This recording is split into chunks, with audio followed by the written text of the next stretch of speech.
आम्ही संजीवनी सहकारी साखर कारखान्याचेर उलयता।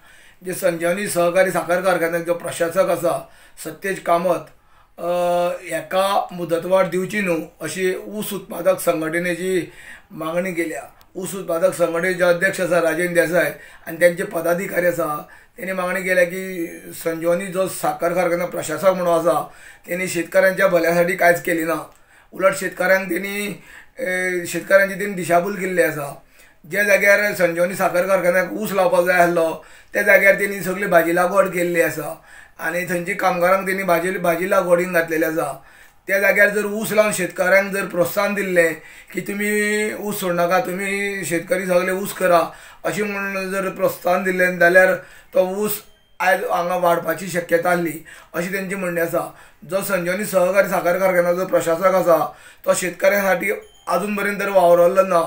जे तेका प्रशासकीय कार्यालयांतल्यान जे येता कृषी खात्यांतल्यान जे तेका शेतकऱ्यां खातीर कितें करपाचें येता जाल्यार तो कांयच करिना अशें तेंचें म्हणणें आसा।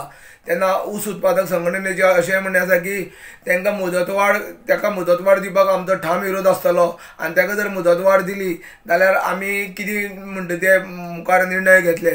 गोमंतक टीव्ही खातीर संजीवनी साखर कारखान्यांतल्यान एकनाथ केडेकर।